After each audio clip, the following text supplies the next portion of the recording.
Halloween Forever.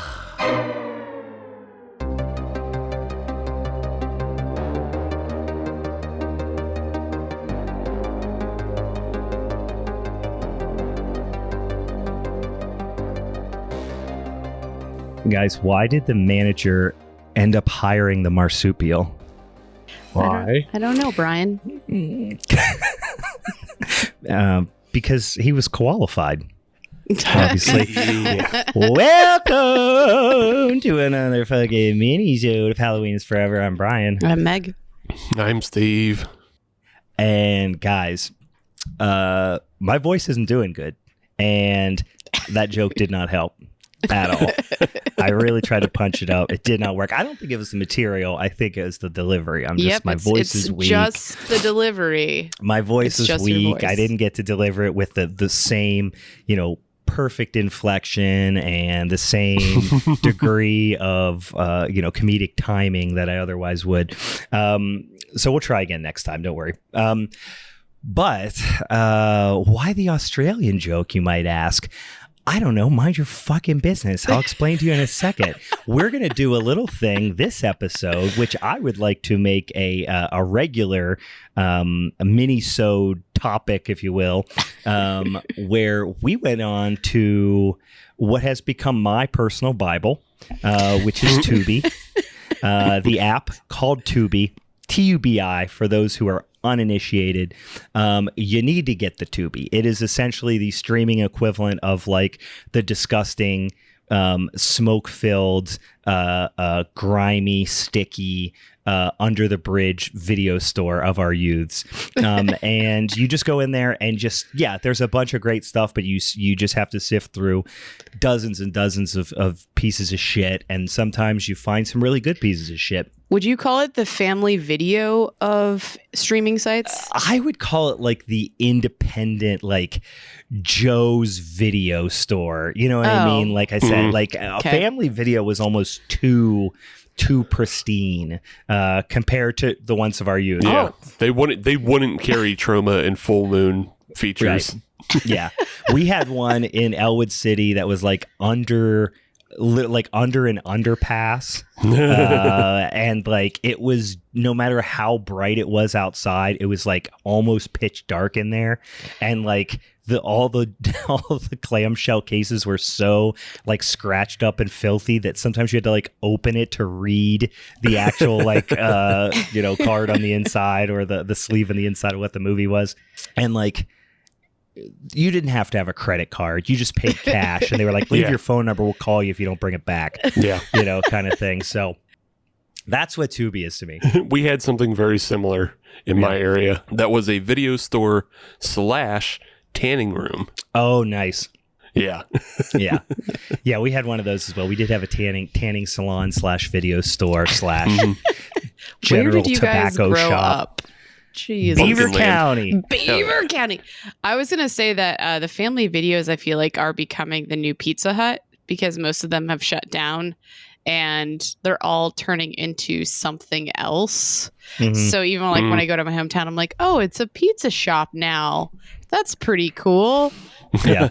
I think, just subsisted on selling CBD products for the last couple of years, and I think the last few are going out of business now.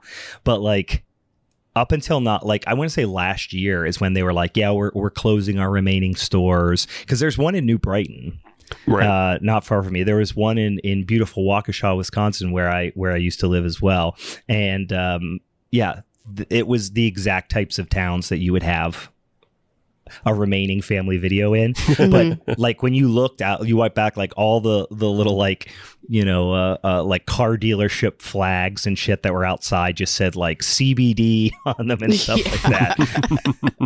So I don't know how much actual rental they were doing. Yeah, I think there was like one in Coriopolis, and it like wound up turning into like a Goodwill or equivalent thrift store. It's like, yeah. Well, we're something now. They just sell like loose cigarettes and like warm cans of pop. Yeah.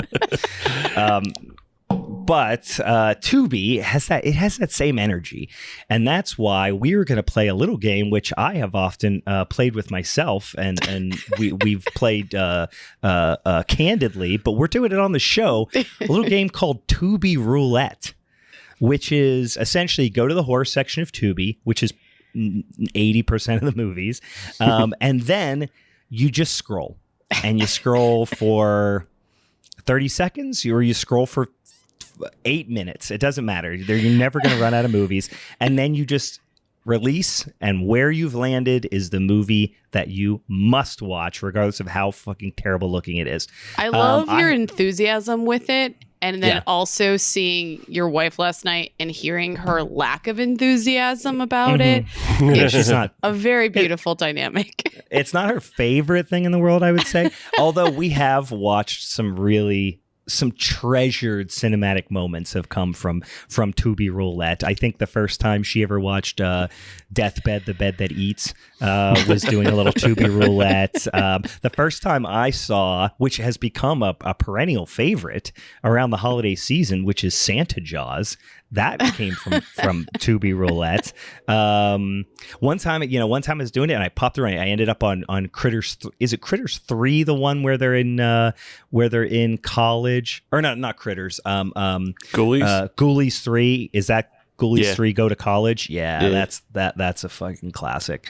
It's a blast. So here's what we did. We said, all right, Meg's going to be in charge of it. Meg landed on a little flick from, is it 2011 or was it 2007? 2007. Called Rogue, which I had never heard of. Had anybody else even heard of it, let alone seen it prior to this exercise? No. I remember seeing it when it came out. Yeah. Yeah, it is a giant killer crocodile movie. So it is a nature attacks type of situation, but in this particular instance is an Australian flick where there's a big old giant ass crocodile eating people up. So we're going to talk about that movie a little bit. So spoilers for Rogue 2007 are going to be coming your way.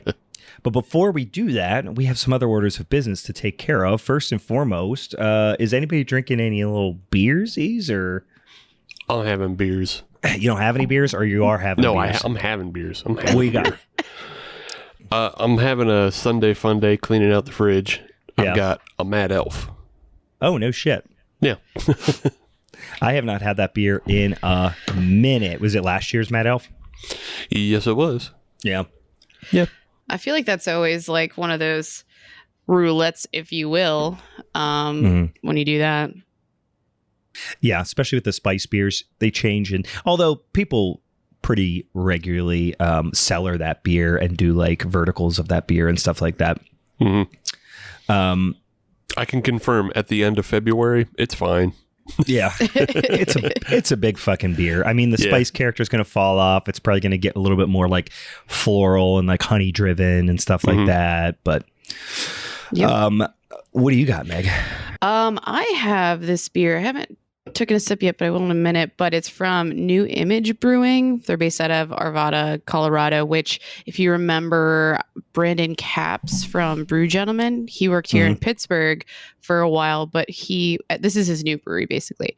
And this beer is called Travelogue, and it's a Pittsburgh style IPA, which I don't know what that means besides it being a hazy, I suppose. Pittsburgh style. I remember you posted something about that, and I was like, "What the fuck is a Pittsburgh style IPA?" It tastes like a hazy IPA. Yeah, can't confirm. It's got fries in it. Yeah, I was gonna say it's have coleslaw and French fries. Like it's a little chunky, guys. No, it's Pittsburgh style IPA. It doesn't say anything. I'm curious now. It doesn't specify on the label anywhere what they were going for with a Pittsburgh style IPA. Did it have like pierogi dough in the mash or some shit like that? No. I'm not seeing. No. Well, guys, tell us what the fuck you mean by a pierogi style, not a pierogi style IPA. Now I want a pierogi style IPA, a Pittsburgh style IPA. I'm curious to find out what the fuck that's supposed to mean. Yeah. I'm curious. Sorry to cut up. I am curious, like maybe because it seems to be like a travel like themed beer, like just for the name. So I'm curious if like wherever they've lived or gone, they could be like, okay, this is a Milwaukee style IPA. You know? Or it was just something they like modeled after a beer they really appreciated from Pittsburgh or something. I don't know. Who frickin' knows? Brandon, let us know. Yeah, I am drinking a little oatmeal stout. No surprise here. I'm still cranking through a whole mess of beers from Sly Fox Brewing Company. Hashtag EMP. Actually, not until tomorrow. Technically, not employed by them until tomorrow. It's called Softly Falling Darkness. Pretty classic. Really nice, characterful, drinkable oatmeal stout, almost 6%, so kind of a big boy, but really drinkable and, a little chilly day outside felt appropriate. Nice. Yeah, just pretty straightforward. There's no marshmallow fluff or fucking graham crackers or any shit like that in it. Just a good old chewy oatmeal stout. Yeah, no pixie stick, rim on the glass or anything like that. Just down in good old fashioned beer flavored beers. I like how he wants pierogies in his beer, but he's like none of that other adjunct shit today. No. Yeah. Well, you know what? Pierogies, at least the dough comes from grain. So you know what? Keep the stouts clean, but IPAs, who gives a fuck? Yeah, who gives a fuck? We've given up. Speaking of clean beers, we had Meg and I were at Kolsch service at Hop Farm Brewing last night, and drank some little Kolschies and ate just a bunch of onions and various snacks. They had like these pickled onions and these like typical Cone style bar food, like these like sandwiches with like Gouda and raw onions and butter on them and stuff. And it was pretty fantastic. I could smell it when I walked over. Yeah. It's I was just sweating onions this morning when I woke up. It was a great event though. I mean, it was really fun. This is the first like live beer event I've been in a long time. Yeah, I mean, and even all the beers were good because our friends at 11th Hour and Golden Age also had their Kolsch's available. So it was cool. And I ran into, I feel like, a bunch of people. Like I showed up and then all of a sudden people kept like coming up and be like, oh, hey, Meg, come here, come down. And I'm just like, I just want to stand here next to this barrel and drink a bunch of Kolsch. So it's like getting reintroduced to like beer events like that is a little bit... not off-putting is not a good word, but like you have to get used to it, especially when it's indoors versus out. Yeah, it's a little overwhelming when you're in a room with like 200 people and you haven't been around more than 4 people at once in like 2 years. Yeah, but it was really fun to get out, and like I said, of course, I am immediately sick, but I was already sick. But the voice going is, I think, on the tail end of the symptoms, but. In any case, we also need to talk about our showdown episode, which will be happening next damn week. It will be our March showdown episode, which is wild to think about because, man, it feels like we were just doing Halloween and Christmas stuff a second ago. But we are jumping into the month of March. And if you'll recall, the listeners, social media friends, everyone helped us decide on what our topic for the showdown episode for March would be, as always. And the topic that was decided upon is Old West horror. So for those of you who are new to the show, what a showdown episode is, we do it once a month and we have a big old revolving list of topics that we're constantly adding to, and we pull 3 of them out via just kind of a little, spinning wheel randomizer tool. And then we throw them out on the social medias and everyone votes on them and tells us which of the 3 they would like to do for the following month. If you want to suggest some topics or help us vote on them, or just get some spooky ooky as content on the interwebs, follow us over on Instagram at Halloween is Forever. We are approaching 10,000 followers, which we're going to do some sort of cool giveaway upon reaching that. So help us get there. We're pretty damn close. And then Twitter is Hallow Forever at Hallow Forever. Halloween is Forever on a Facebook page, and then Halloween is Forever Pod on TikTok as well. Update on the TikTok followers. Anybody? 27. 27. I can't do my air horn sound with my weak ass voice. We are getting there, guys. We are approaching 30 followers on TikTok. I feel mildly attacked right now. Yeah.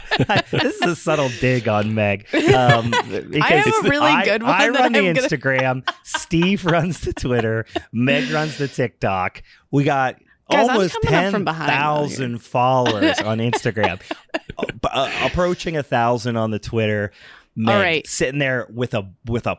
Can I have a side conversation with our listeners for a second? Yeah. Go ahead. Should we put our earmuffs on? Yeah.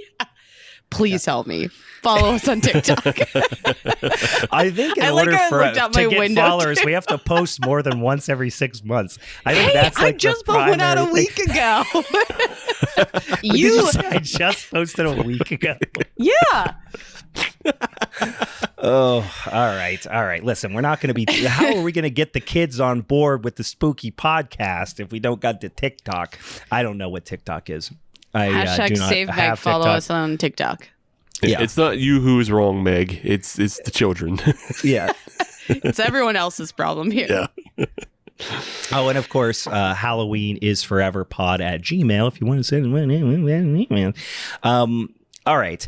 So we are going to announce. So again, follow us on there if you want to help us pick and vote and all those sorts of things. Now, once we decide on a topic, then we each pick a movie that we feel represents that topic particularly well. We argue about it. We vote. We decide whose pick reigns supreme for the month. That person takes home the championship belt, that motherfucking strap, that shoulder candy. Look at this. Sitting right next to me. Meg is currently on a 2-month streak with the belt, and it needs to be returned to its rightful home. I've gone soft boy on us. I've picked some movies that were hometown, kind of Homer picks I want to talk about, and this time I'm coming for blood. Actually, she's real comfortable here. I just have to say that. Yeah. Well, you know what? We should actually have like a championship belt, like an intercontinental belt, a TV title. Just even though there's only 3 of us, we have like all the various. We have a tag team title that just is awarded to 2 out of the 3 of us. The tag team title is for like when we have a guest on. Yeah. I do like that idea. We should do some sort of tag team. You know what we should do, actually? I just thought of this, and I have no idea how it would work. And it's completely off the top of my head here. We should have a fucking Rumble. We should have a Royal Rumble situation where we have like 30 people scheduled to come on every 1 minute, and then just like, or every, however many, 7 minutes? And then throw out a fucking thing, and we argue about it for 7 minutes until the next person comes out. I don't know how that would happen. That would be a disaster. It's something, it would be like, you draw a random movie and then you have to defend it for a minute, and then like the other people on the call would have to decide whether or not you get to stay, who gets booted. Yeah. So it's zombie movies.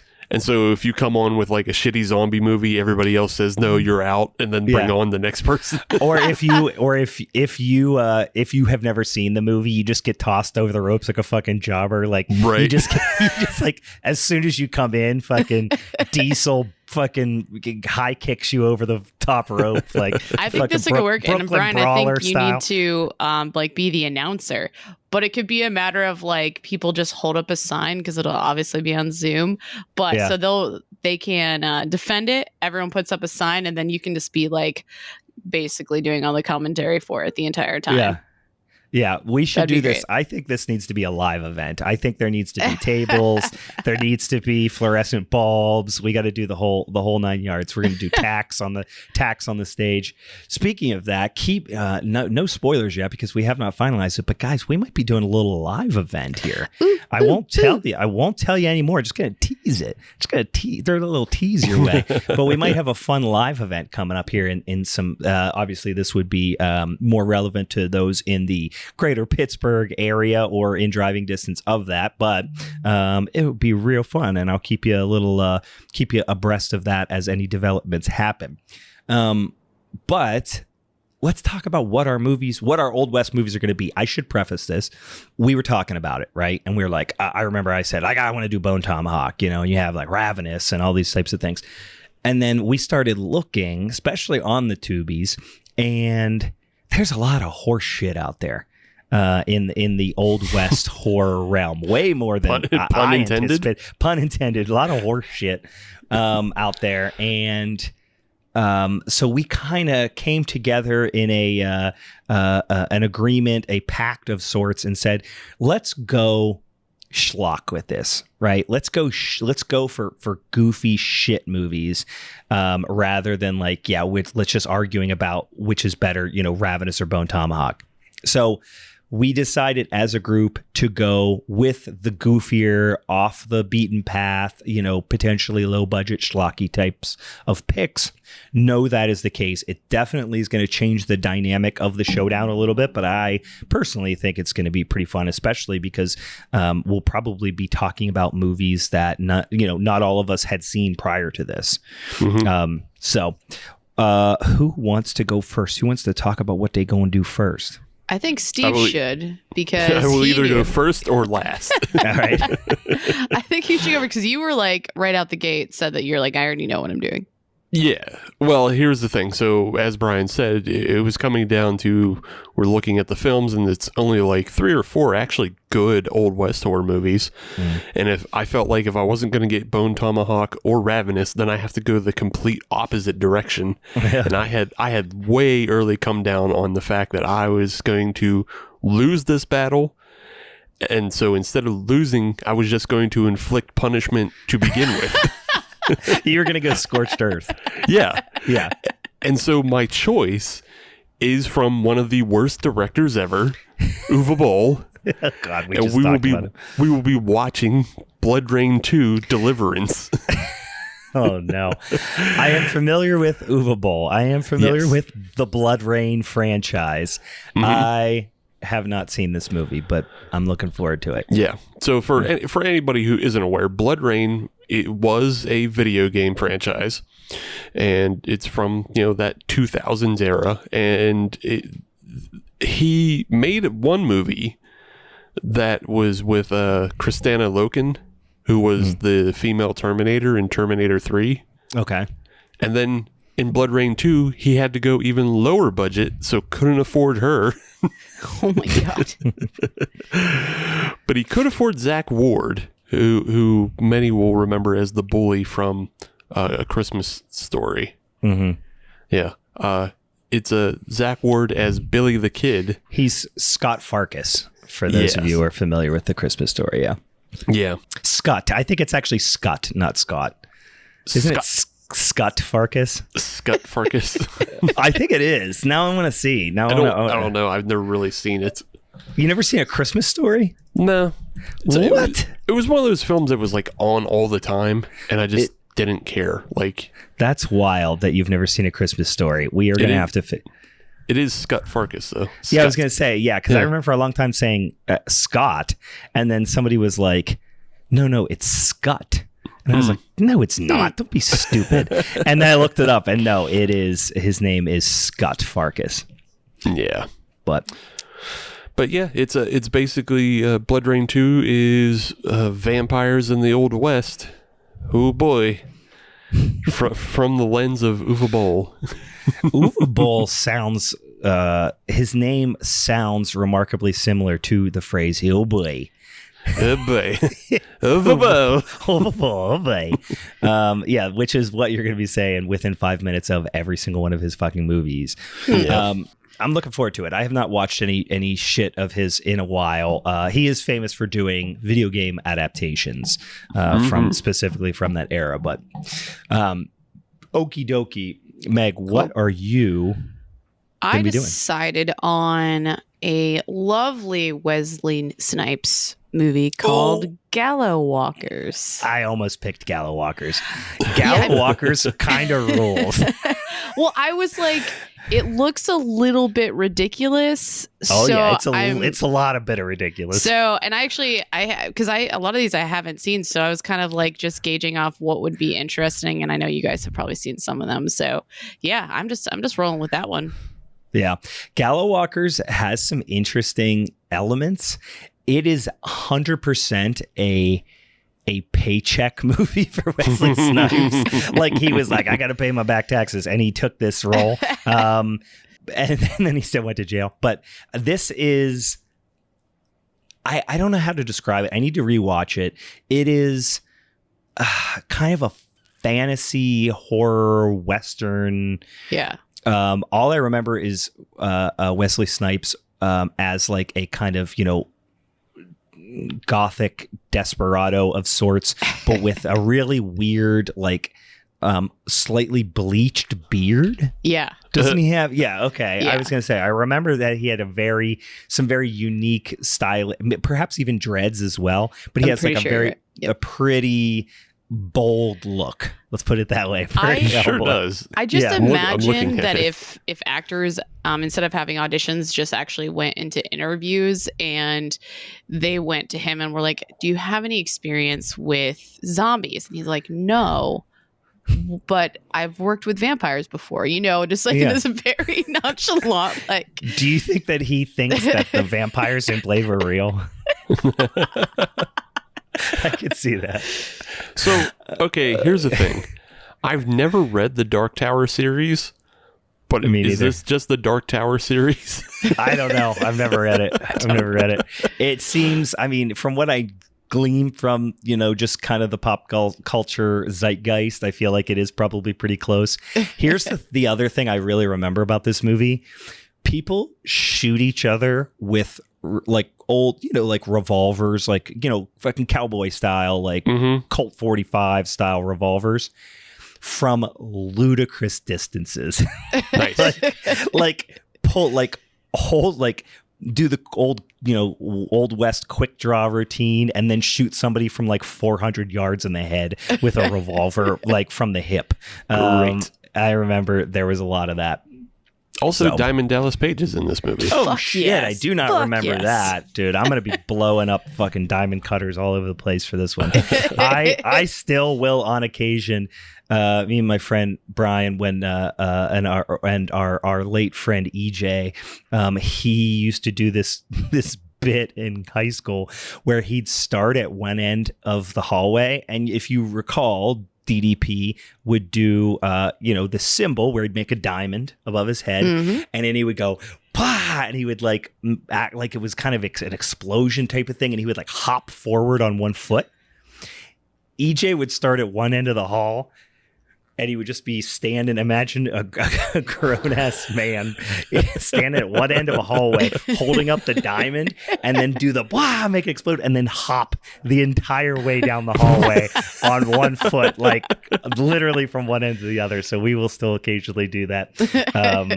And I love some fucking DDP. And now he does yoga. Yeah. He's like fucking rich off DDP yoga. Have you guys done it before? DDP yoga? Because no, it's I would, amazing. though. It's actually really good. I did it for a little while there. Yeah. See, I've always kind of wanted to do yoga. I've done it a little bit. I'm like, oh, this is kind of like helps with like back pain, hip pain and stuff. And then I'm like, boy, this would be really a lot better if there was some like wrestling injected into it. So I really do think a lot of bangs. Yeah, a lot of bangs, a lot of diamond cutters. I imagine there's just like people behind him, like in the classic exercise video style, like doing it with him, and all of a sudden he just gives him a fucking running diamond cutter. And the tagline is "Not your mama's yoga" too. So even better. Dude, DDP is the Guy Fieri of wrestling, is he not? Like he just at this point, yeah, he really is at this point. And I'm not mad at him for it, but I'd rather Marty Jannetty. If there was Marty Jannetty yoga, I'd be more on board. But listen, I'll take it. Or I feel like Kane yoga, and it takes you 9 years to be able to touch your toes. Like that's the other thing. That's for like people my size. That's the yoga we do. We do Kane yoga. You have to be at least 6'5" to even attempt it. Yeah, I feel like Hogan was trying to be the the Guy Fieri just showing up in every place he possibly could, being a meme, and then oops. He had a lot of oopses. He really showed up everywhere, guys. Yeah. Yeah. Started showing up too many places. Oops. Was it Hulk or was it? So somebody, I heard this. It might have been. I think it was a wrestler, because I think I saw it on like the Dark Side of the Ring or something like that, where they were talking about how they were the first pick for the for the George Foreman grill.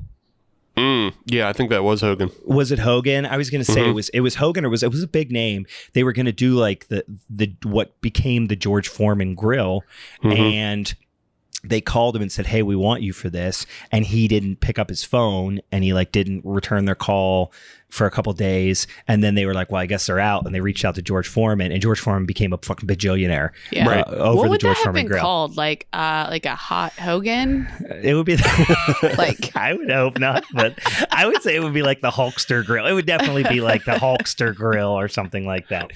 Why did he never release a sandwich press and call it the Hulk Hoagie?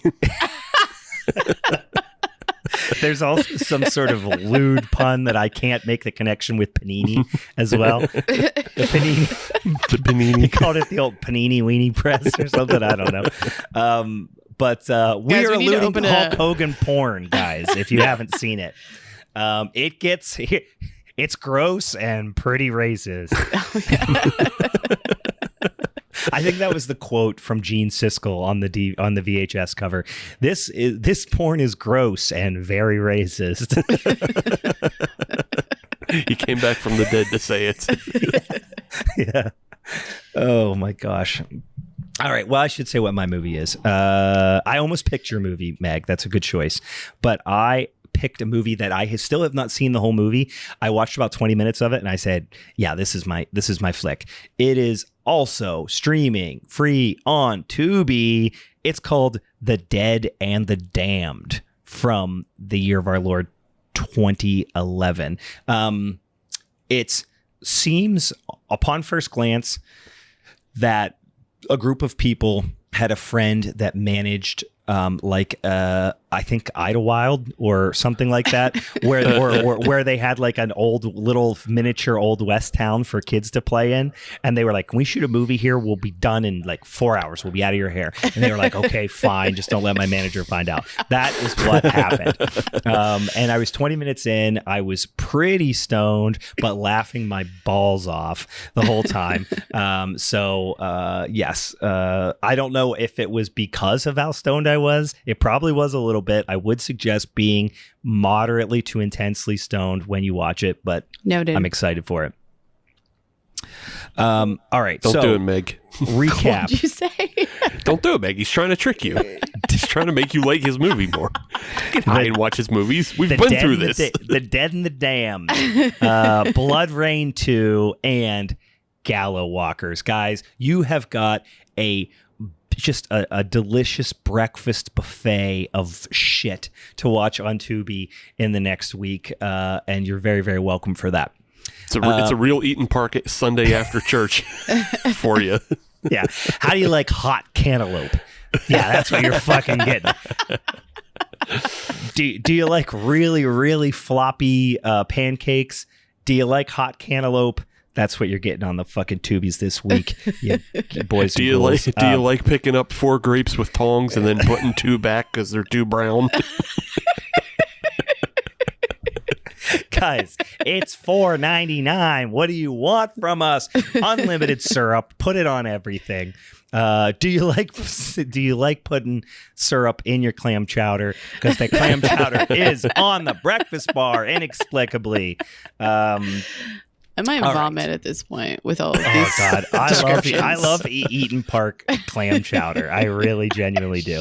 Oh, and then you get the pepper shaker off the table, and the pepper is like 75% pencil shavings. So you have to put like an unbelievable amount on there to even taste it. Oh, you have to put so much pepper on it that it changes the texture. That's what I love. All right. This isn't about Eaton Park, guys. This is about Tubi Roulette. And I frankly think, and we dodged a bullet here, Mm-hmm. We did. I mean, for full disclosure, Meg saw a movie. So we said, Meg, you're the champ, right? You get to pick. You get to spin the Tubi Roulette wheel. Meg goes, hey, how about this?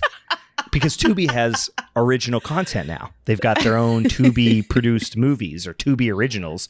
And you sent one our way, which looks good. I'm going to watch it. And she was like, oh, this looks good. It popped up as a Tubi original. We were like, but did you do the Tubi Roulette? She was like, well, not technically. We're like, no. That's how you get your fucking ass handed to you. That is how you get smited by the Tubi gods. You fucking cheat the system. So we said, I just need to tell everyone too that this is exactly what you texted to us. Like, this is not an exaggeration. No. I said, are you Bible. trying to get us fucking smited? She sent it to us. She said, here, I'll tell you exactly what happened. Because I do want to see what the name of that movie was. Oh, Unborn. Yeah. So Steve said, let's do that. Meg, you call out the film. Unborn 2022. She said, Tubi OG. Steve said, but it doesn't have Camille driving the van. So that was a reference to his movie from last month, Kumail Nanjiani in Hell Baby. I said, did you scroll randomly or did you just pick it? She said, I was scrolling, but noticed the OGs, and that's the newest. I said, caps, I need to keep the sanctity of Tubi Roulette intact. It's the most important thing in my life. And I said, otherwise the old gods of Tubi will not shine upon us with a fruitful harvest. And then she said, all right, fine, dickhead. And then she came up with Rogue. So if we wouldn't have done that, our next round of Tubi Roulette would have 100% been Clown NATO, and it would have been your fault. So I saved us from ourselves. Either way, it's kind of like trying to think that by playing the lottery that you have better luck. If you spin around in circles. Like that. It's like that, except for that it's not at all like that. Because with Tubi, there is a divine entity at play. Yeah, Meg, do you know where Tubi even comes from? Of course not, because it just appeared from another dimension. You don't probably even speak Sanskrit. All right. And I've looked at the source code on the internet, and that's what it's written in. Yeah, that's what I'm saying. When people want to play the lottery and go, oh, Jesus is going to make me win the lottery if I don't play it or something like that. Listen, God's not real, but Tubi is. You understand me? You fucking understand me? I've already lost my voice and you're making me so upset. Oh my God. Right. So we were spared. We were spared. Right, we were spared. We were delivered a blessing from the Tubi God, Tubi gods, which is Rogue. From 2011. So we won't go through and, we're not going to 2007. Oh, my movie was 2011, 2007. So we will not, drain the synopsis on this movie by any means, but I wrote a tagline. I like to write taglines for Tubi movies. And my first tagline I wrote was because the first half of the movie or 25 minutes is just a boat tour, right? So I guess I can give a high-level synopsis here. It's just in the Australian outback, a bunch of tourists go and participate in a kind of riverboat tour where they go and look at fucking crocodiles, right? That's pretty much it. And then there's a big-ass giant fucking Lake Placid, not Lake Placid style, not that big, but it's a fucking big crocodile that terrorizes them, and then they get trapped on this little kind of island ? And then they have to try to get away from this big ass crocodile, and that's pretty much it. There's not a lot to the story. There's not too much plot getting in the way of the story here, and most of the movie is just talking about how crocodiles behave. And so the tagline was crocodiles eat ... all caps with their teeth. That was the tagline. I agree. Yeah, when they first start, I literally was like, did they team up with either Nature is Brutal or I don't know, what is it, Planet Earth? Just for the video for this. Yeah, well, there is definitely some stock footage of some just kind of fucking wildlife shit happening early on. There's some stock crocs? Yeah, there's stock crocs. There are stock crocs. My initial takeaway was like, the Australian Travel Board has to not love this movie. No, it can't. It's basically like, come do tourist stuff. You're gonna die. Yeah. Greg tourist McClean's stuff, just you're gonna smiting Australia with every movie he does. Yeah. Yeah. And it is a Australian director too. It's not like it's like someone pretending they're, in Australia. He was made fun of in high school, and this is his payback. Yeah. He was resentful of his upbringing, but on top of the whole crocodile thing, he also just makes it like incredibly hot and sweaty and full of bugs. The entire time. They're like, it's unbearably hot and we're plagued with insects. Like, they make Australia genuinely look like the worst place in the fucking world. Yeah. It's like, I'm not flying 25 hours for that. No. I can get bit by mosquitoes and fucking flies here. But I thought that, I mean, some of the characters are really dumb and one-dimensional, and then some of them were like, you know what, that character didn't need to be here, but I liked it. Mm-hmm. You get to know the characters on the tour boat. You get to know, of course, the tour boat guide, Katie. She's kind of one of the two main characters, along with the main guy. Which why did I not write his name down? He's the guy who looks like he should be in a Australian Hallmark Christmas movie. Meg was saying, like, he just looks like he's trying to get someone to fall in love with him. Yeah. And he, in a lot of ways, I did fall in love with him. In a lot of ways. That's not what I thought you were going to say. It's because he protected the dog, and that was it. Yeah. We let the That's dog pretty much 100%. die, so whatever. We won't get Did into you that guys yet. catch what the dog's name is? Kevin the dog. I thought that was a really funny name for a dog. I was Do like, you not I love when lulled. people like name their animals like human names? Obviously, Yeah. I did that Like as well. Greg, old Greg. Yeah, I have a friend that named his dog Old Greg. But that was a That's Mighty perfect. Boosh reference. Yeah. But Kevin, great dog name. Great dog name. Pete, by the way, Pete is the hunky lead, who is a investigative journalist or video something like that. He's a travel writer. He's a travel writer. Right. Yeah, he's a travel writer from America. Yes. Why though was he on this tour boat? I totally missed that. See crocodiles. Oh, is that really it? Pretty much. Yeah. Well, he said he writes about like tours and hotels and stuff like that, so he's probably just writing about their cruise.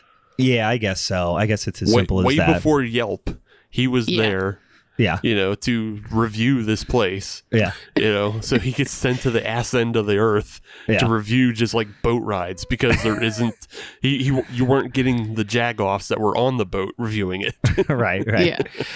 Yeah, there's a pretty robust cast of those on the boat. You've got Pete, the American traveler. You got Kate. She's the tour guide, the local. There is like a husband and wife with their like teenage daughter. There is a guy named Simon who was one of my favorite characters. He was the most punchable in my opinion. Yeah, he had some good lines though. He did. This is my DSLR. Yeah, he had the fancy camera. Then there was Gwen, who is like the I don't know, just kind of like the randy redneck woman, who like then when the local rednecks were kind of like harassing the boat, she was really into it, and she was literally like. He said something about her, and she was like, "Hey, pop it out." Yeah, she said like, show me your dick, motherfucker. Want to see his dick? Yeah, I was like, Gwen likes the fucking party. She felt like an Irish eat, pray, love. Like she's on an eat, pray, love trip by herself, but like she didn't go to India. She went to she went to Australia. Yeah. And then like she's just down to clown. Like whatever's going on. Clown. DTF. She's down to clown with the local fucking redneck. She just doesn't give a fuck. She's ready to party. She's smoking ciggies, looking to get down with bumpkins. Yeah. It's whatever's going on. Looking at Crocs. Yeah. Yeah. That's how she's finding herself in the outback. I loved her. I thought I wish there was more with Gwen, but and then there's like kind of a like a stuffy, kind of rich couple there as well. There like I said, there's a whole assortment of folks. Many of whom you don't learn their names, I feel like. You don't really, they don't stick around too long. No. But so, and then of course you have Kate's dog, Kevin. So this croc is not only huge, it's a fucking ninja.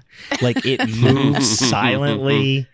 It is gotta be a couple tons. It's like as big as a fucking truck, but it doesn't even make a ripple in the water when it moves. Brian, did you miss the croc fact where she was like, he can be underwater really low and not even make a ripple. So yeah, but then he comes to this. I mean, he ate a guy off the shore, and then they went back, and he was just slinking back in the water. There was not a sound, not a displaced ounce of water. You know what I think was one of the roles on this set was the rock throwing, because of those exact scenes where you just turn around and they just like, all right, do it now. Throw a rock and you just get the ripples.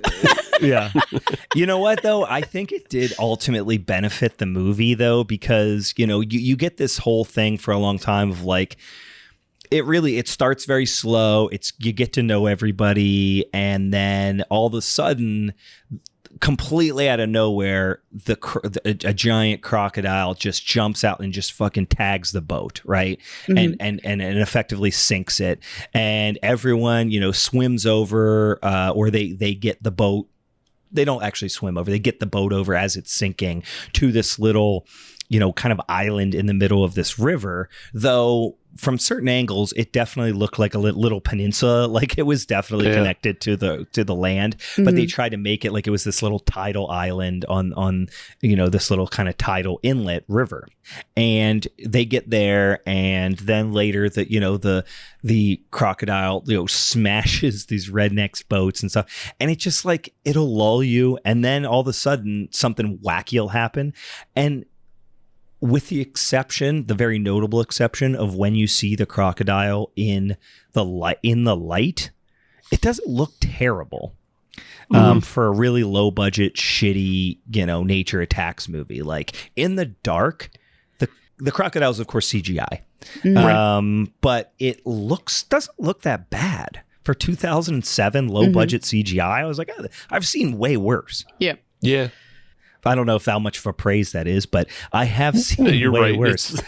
There's definitely way worse, and it's just like, again, as you're saying, unless it's in the light, and whatever it is, like when you're doing graphic effects like this, it's way harder to make things look good during the day, right? And with all the natural lighting, than it is just at night, which is why so many movies today. Yeah. Like the big effects occur at night, like the Superman Batman fights at night with Doomsday. The fucking the Godzilla got a lot of flack for being so dark and at night all the time. Yeah, dark and rainy, because it just covers up so much of like your eyes blur enough that the blacks meld, and so it looks realer. Even though it's still fucking goof effects. Interesting. Yeah. And you don't see the alligator. It's a crocodile. I keep saying alligator. You don't see the crocodile until it's dark. Really, in this one.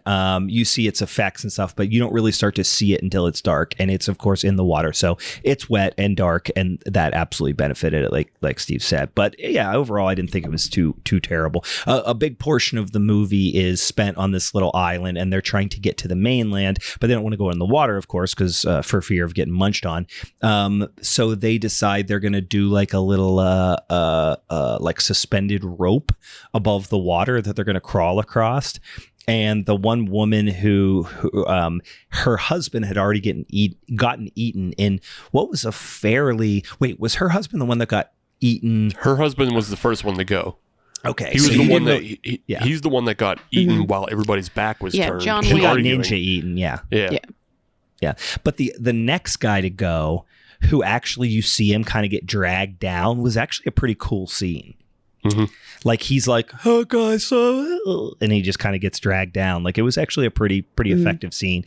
But then that woman's or that guy's wife, when they're starting to do the escape, crawl along the line, she insists on going first and then just completely gives up halfway across the line. But she ultimately survives, which pissed me off. Yeah. I'm just wondering why no one punched that dad in the face because I feel like that would have been like, hey, let me slap the shit out of you just to calm the fuck down because you're about to fuck everything up. And he did. Yeah, and he did. And there's some kind of action-packed, kind of heart-pounding moments. The tide rising thing, I feel like they dragged it out really, really long. And the way that the tide rose, it was like they were doing like a fucking power hour. Like it rose 1 foot at a time every 5 minutes. Like it just all of a sudden it was like, oh, it rose a foot, and then it doesn't do anything for 10 minutes, and then it rises another foot. It's like, I'm pretty sure that's not how tide rising works, but it's a nice ticking clock element for the script. But like you're saying, Brian, like when they film it, they show it like filling in puddles suddenly. Yeah. Like, oh, here it comes. Yeah. Oh, here it comes. Yeah, it was very strange. Enough to like, because they showed it so many times, like enough to like make your eyebrow raise a little bit. Yeah, during this scene was I think like there were a couple gaps, and this was like one of them with like Neil dying, that like I feel like they almost tried to make a point with his character and then they just killed him off. Mm-hmm. Right. I don't know. Yeah, it was so weird. And I'm like trying to figure, so we didn't mention it yet, but Neil, who plays one of the rednecks, is actually probably the biggest star to come out of this film. Oh, I didn't even recognize him. You don't recognize him? Nice. I mean, I don't recognize him ever because he's like the Plato of like leading men, but he's the star of Avatar. Okay. He was in Terminator Salvation. He was in like it's Sam Worthington. So like okay. Yeah, he's a star in a lot of things. It's just he's so like I don't know. Just anytime looks I watch like him, any guy. Boring. Yeah, he looks like a creative character of every video game you start. Yeah. Okay. Sam Worthington. I see him now. He was in Avatar. I fucking can't stand Avatar. Terminator Salvation. Never saw it. Clash of the Titans remake. Never saw it. Yeah. I mean, I've definitely seen his dumb face. He looks. He's one of those guys that's like, they get a lot of these low budget horror movies of this era. And even modern now, and definitely the Hallmark, your Hallmark movies and stuff like that. They get these people that are just like so generically good looking in the most baseline way. Like they have very low character in their face. Yeah. It's just symmetrical. Like their face is just symmetrical, and it's almost like they like probably take like 150 people through some sort of like thing that does like facial recognition. An AI generator. Yeah. That just goes, okay, you're good enough looking to be in a movie. You know what I mean? You mentioned like Hallmark movies, and it just made me think of something. It made me think of a meme that we would know, but he's the Citra Hop of people. Yeah. It's just like you put it in there, everyone's going to be like, okay. Yeah, it's fine. Yeah. It's good. He's handsome. It's whatever. Yep. Doesn't seem out of place. But yeah, very forgettable guy. Not to rip on, he's probably a lovely gentleman and actor, but I would never recognize him from anything. He kind of looks like, and I'll do the equivalent of this. Like some people, like my wife always talks about how gorgeous she thinks Carrie Underwood is, like the country singer Carrie Underwood. Mm-hmm. And I'm like, yes, she's obviously very attractive, but in the most baseline, you are attractive because your face is symmetrical in a way that physiologically is telling me that you're attractive. Not in like any way that's like, wow, that actually is like a really unique looking, individual, or really, attractive for another reason. It's just your eyes are spaced in a way where nature tells me that you have good genes. Like that's all it is. But no automatic red flags are thrown off in my genetics. Yeah, I don't immediately go like, oh, that person like 10 generations ago like was inbred in some capacity. You know what I mean? Like that's the only thing that it tells me. But yeah, so yeah, you have a few people like that. I would put the lead male actor. What did we say his name was? Peter. He's kind of in in that category as well. He's just like very generic, good looking lead guy in there. Still, I think Simon was one of my favorite characters because after one of the rednecks gets eaten, he steals their beer and starts slugging it. Oh, yeah. And then just gets belligerent and like starts screaming at people in a real sarcastic tone. And he's like, he gets oh, shitty. wow, you're a fucking genius, aren't you, piece of shit? Like, he's just like being such a complete asshole for no reason. He's just stressed and drunk and just being a dick to everybody. Did you say it reminds you of you? Is that what I heard? Because I was going to say it sounds like you. I'm joking. I have been known, when faced with mortal danger, to get drunk and mad at everybody. Yeah. So, like I said, the tide's kind of rising, and I didn't expect that Kate, who is the other lead character, she was going to be the one who gets munched. Now, again, spoiler alert, obviously, she doesn't die, or you don't necessarily know. Oh, yeah, she survives. You know that she survives. But when I don't think you knew that she survived. I guess you don't. You assume that she survived, but you don't know for sure.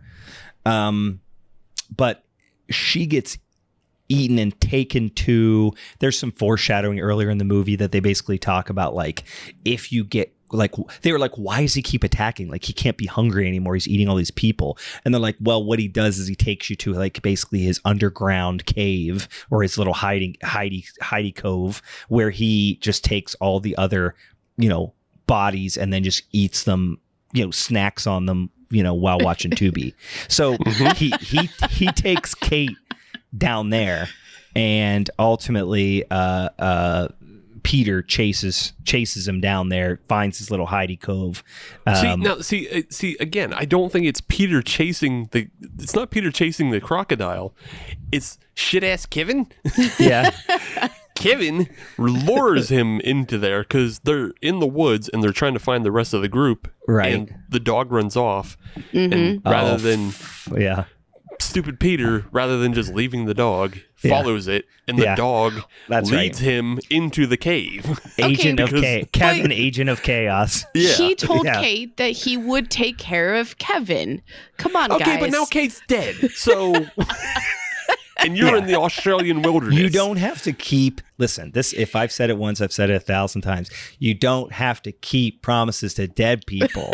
That's right. You know what I thought, though?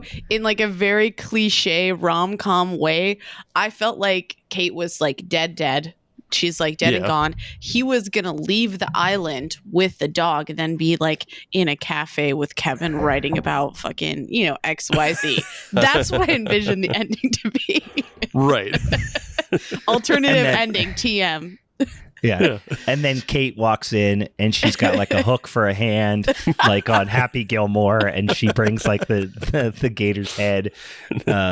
It's Kevin the dog was definitely an agent of chaos throughout this entire movie. Hey, don't you talk shit on this dog, guys. Come on. You know what, this dog sucks. Compared to other dogs, this dog sucks. But he I don't like that. He does eventually get eaten in a very brutal fashion. He does. Like you literally watch him just get munched, his little legs sticking out of the crocodile's mouth. But wait, can we back up for 2 seconds? Because I told you guys before recording that when they were about to put the dog on the hook to catch the alligator, I was like, nope, I'm done with this movie.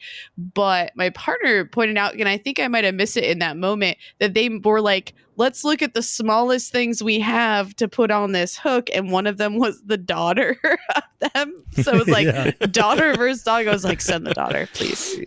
Yeah. Listen, I've told my dog 100 times, if we get any survival situation, I'm eating her so fast. I will eat that dog so fast. That's old. Not even feeding it to something else. That's the difference between you and I, Brian. Even if I have other things to eat, I'm eating that fucking... I've spent 13 years fattening up that dog. I'm going to enjoy it. She's also a fairly louder dog, so at times. So I feel like if you're in a dicey situation, you need to shut that up. Yeah, she used to be. Now she doesn't even bark good anymore. She's food if we get into that environment. But that is the difference between you and I, Brian. Bruce, Yeah. no, Bruce would be right here. Bruce isn't good eating. Yeah. It's too little. Absolutely not. Yeah. There are literal hams and turkeys bigger than Bruce. Yeah. I've eaten sandwiches bigger than Bruce. Right. Yeah. Cassie's a little chubber. She's got some meat on there. Next time you guys are drooling around him, I'm going to immediately leave. Yeah. Bruce is fine. Fair. Like Bruce, he doesn't really bark too much, so he's not going to give your position away. Exactly. I think he'll probably still get eaten by the crocodile, but not before putting his ball bag in the croc's face first, which will be funny. Yeah. But if you just give him a blanket, he's just going to go under that blanket and hide. Right. Yeah. He's not an agent of chaos like Kevin. Kevin lures you to your death. Yeah. All right. Well, Kevin died, and that's sad. R.I.P. I'm convinced Kevin is like a djinn of some sort. Like he's like a ghost that's there to drag you. Like he's a siren dog. He's there to take you to your death. But then he has no like sense of self-preservation either, because he like jumps in the alligator's mouth. Yeah, like it's Peter and Kate and the dog, and they're all there in the cave, and then the dog hears the croc coming in. Rather than like staying to defend, he's like, well, bye, I did my bit. Yeah. I'm gonna go jump in this croc's mouth now. Kevin is best of luck to you. Kevin is food. I don't think you guys know shepherds very well. Maybe he was trying to go round him up. He's trying to go round up the croc and be like, or scare him off. He's like protecting them, and he just happened to not be strong enough. You know, guys, I'm Kevin here to defend is a Kevin. I'm on Kevin's side. Kevin's a fucking idiot. Justice for Kevin. Fuck you, Kevin. So I did. I overall, this movie took a pretty because before that you weren't really seeing anything. Everything was off-screen kills. Nothing was happening, and then all of a sudden, shit got pretty gruesome. In the last 20 minutes of this movie, 15 minutes of this movie, specifically when he finds the bodies, even when he finds Kate's body, she's not dead, she's still breathing, but she's tore the fuck up. Yeah, she's mangled. Is gruesome, pretty damn gruesome. I do like when I started to turn around and started to like Peter when he goes, Kevin, come here, you little shit. Yeah, he's had enough. Yeah, he's just over Kevin. Yeah. But that whole underground set piece was really cool. I like that a lot. You guys weren't distracted by how many times Peter was like, ha, ha, ha, ha. I was just laughing. Yeah. The entire time. Yeah, Kevin's a screamer. But, or not Kevin, Peter. But Peter.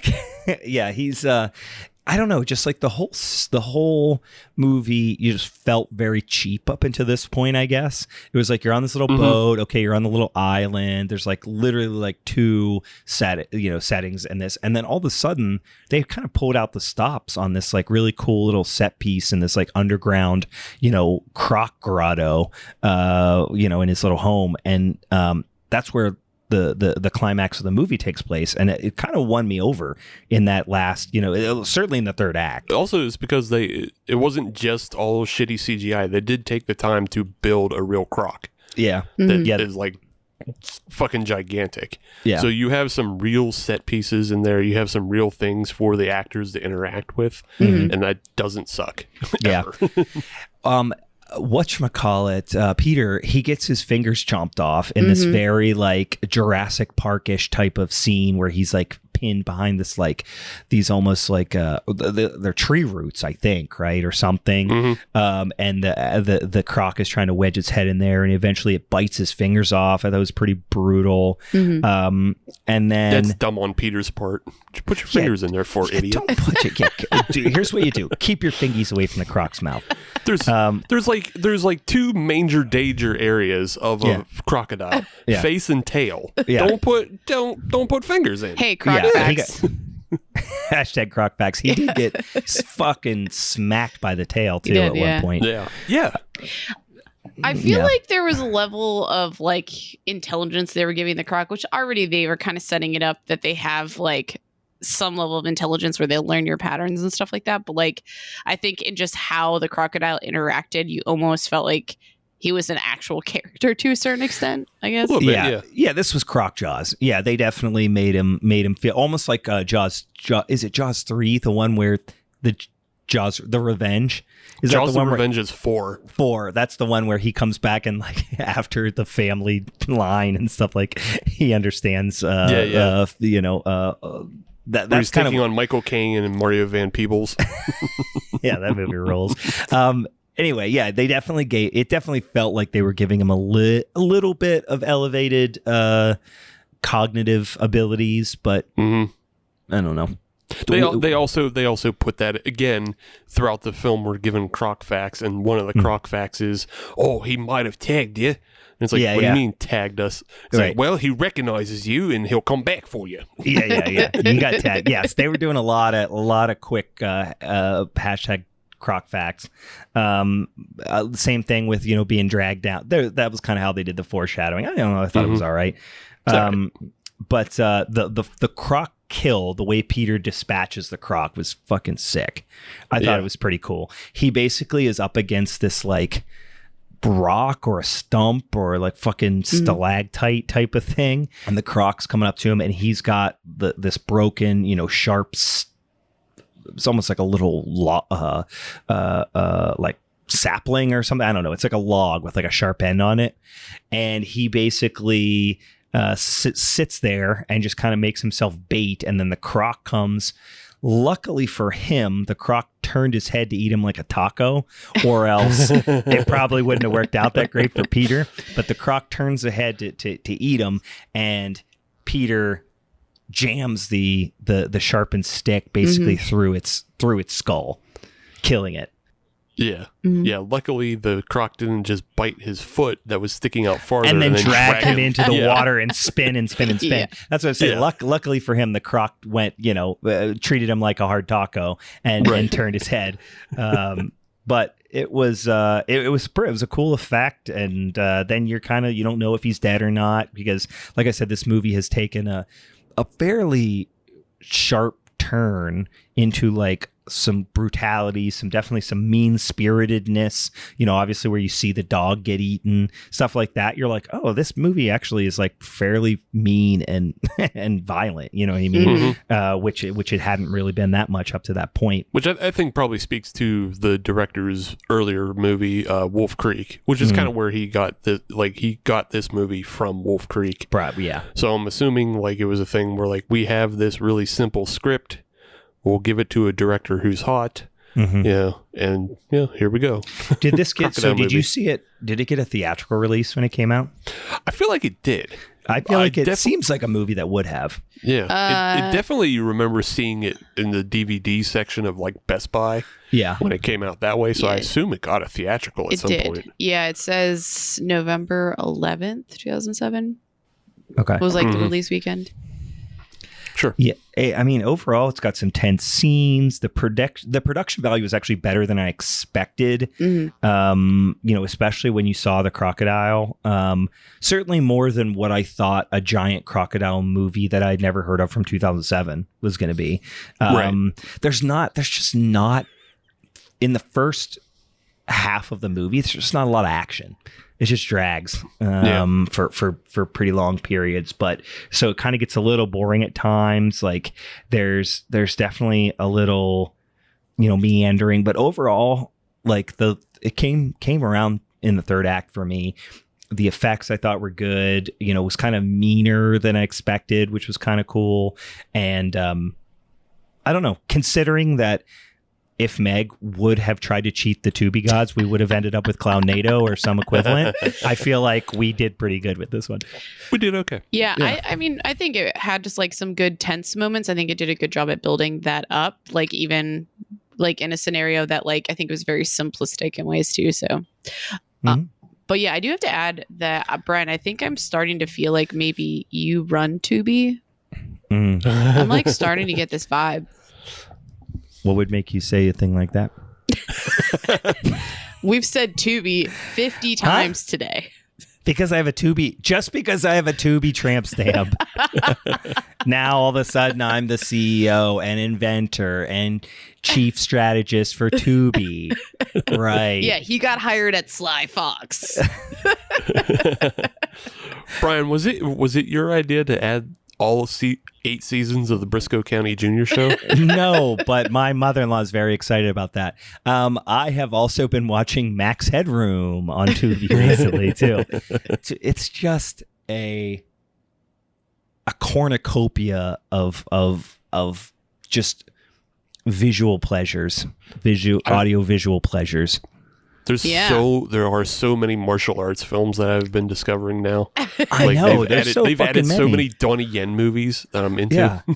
There's every fucking Godzilla movie. Like there's so fucking much. I'm sorry I said the word Tubi again. Yeah. It's what you bring out. You bring out the best of us. That's what you did. When you say Tubi, I get excited.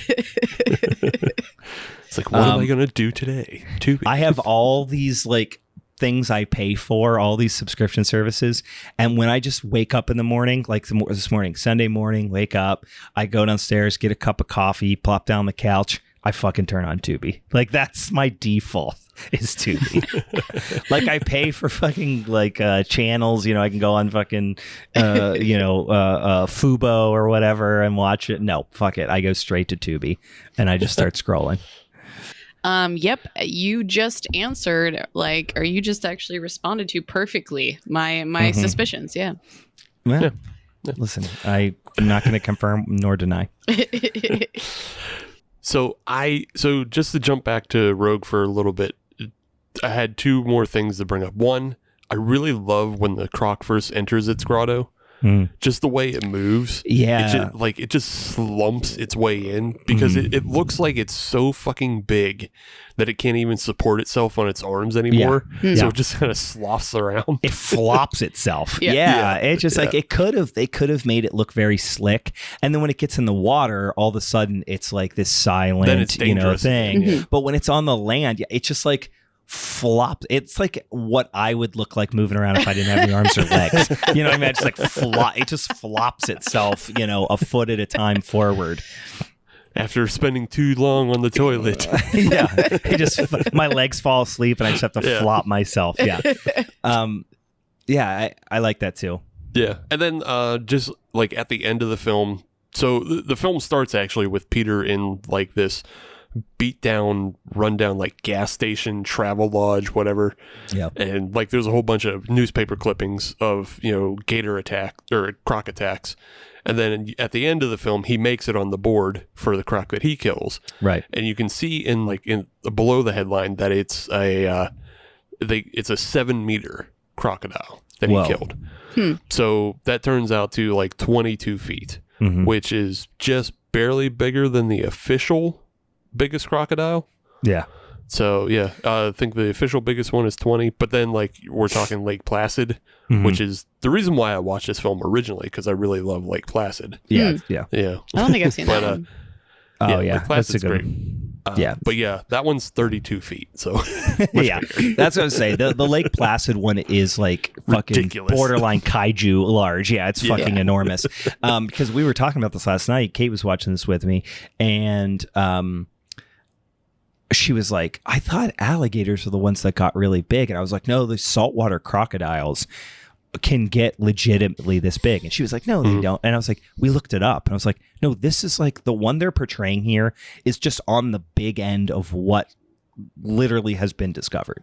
Yeah. Like there is undoubtedly a crocodile this big in existence somewhere. Yeah. There's supposedly one that was like from the 1800s that was like 27 feet. Jesus Christ. That's terrifying. It's a fucking dinosaur. You got a goddamn water dinosaur. Yeah. Steve, I have a question for you though. What? Do you respect the bigger crocodiles more than the smaller ones? Why would you not? You know what, though? I did say how much funnier it would be is if after he killed, so Peter is just like towards the end of the movie, he's like the fucking Terminator, he gets his fingers bit off. He's like, fuck you. He kills the crocodile. Then he just grabs Kate and just is like, I'm going to carry her through the goddamn swamp, like however many miles back, Yeah. And then I was like, wouldn't it be really funny at this point if just like two way smaller crocodiles just went up and ate them. Like two very average sized normal crocodiles just went up and like, yum, yum, yum, yum, yum, yum. Now that he's cleared out like the territory, like smaller crocodiles can move into the territory. They're all partying. They're like, oh, fuck yeah. And then they just go up and munch his ass. They just get tore apart by like 8-footers. The sequel to this would be like crocodile. A clown car of crocodiles in that fucking cave. Oh my God. Crocodile, like, so what is it? It's Crocodile Big Top, or it's Big Top. It's Big Top Croc. And it's Circodile. It's clown crocodiles. Cirque du crocodile. Cirque du dial. Oh my God, clown crocodiles. That is 100% Uwe Boll movie. I mean, you got Clown NATO, right? What's the next logical part? It is, and isn't there like a sharks versus clowns too? There's also like something like that I've seen on Tubi, but actual crocodiles with like little foam red noses and clown makeup. I would like for that to happen. There's probably some breed of like crocodile that just naturally has this like red hue, and it's an albino though. Right. That's what I'm envisioning. Oh my God, yes. It's albino. They're albino giant saltwater crocodiles. Yeah. That they get into some sort of, there's got to be nuclear waste involved. And they morph to take on this appearance that looks like makeup. And then... Yes, this is a script. I also think they could I gotta go. They could get the noses by digging in like mud. Yeah. Right. That's or digging in the toxic waste. Yeah. They're feeding in the toxic waste that makes their noses bigger. They're already albino crocodiles, but it's the toxic waste that makes it bigger. Toxic waste, radiation, that answers all the questions we need answered. I'm just imagining a crocodile with like big clown shoes, but at the same time, I feel like crocodiles look like big clown shoes. That's what I'm saying. Like, yeah. Oh, we can do this. Just they would walk so funny. Now I also want to see Crocs and Crocs. Sorry. And on that note, boys and girls, come on back and see us next week when we talk about Old West Horror. Let's remind Circodile versus Clown Ranchula. Clown Ranchula. I want Croc Ranchula. Croc Ranchula. It's a crocodile tarantula, guys. But one of them's got to be a samurai, one of them's got to be a trucker. So it's like trucker Croc Ranchula versus samurai tornado or something. I don't know. Something like, we'll get there. Samurai zombie tornado. We'll figure it out, guys.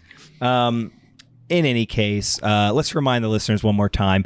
My movie is called something fucking dumb. What is it again? The Dead and the Damned. The Dead and the Damned from 2011.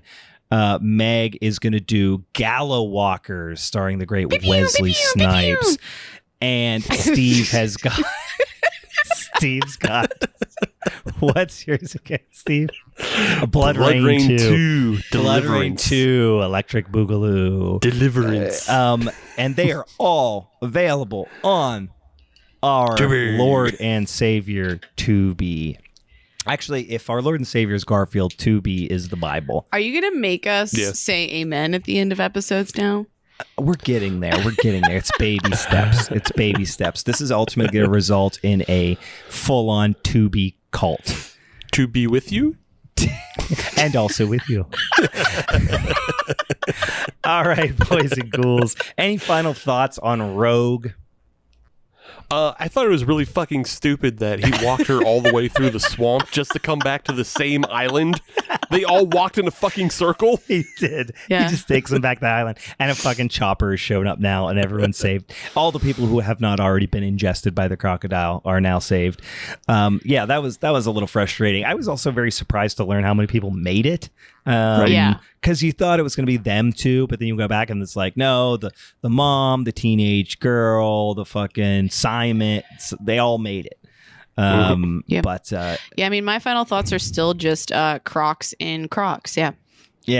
That's number one priority for you. All right, guys. Check us out next week for our March Showdown episode. Follow us on the social medias, and throw some more suggestions TikTok our way. Yeah, follow Meg on the TikTok, guys. It's really becoming. I think you guys are gonna like it.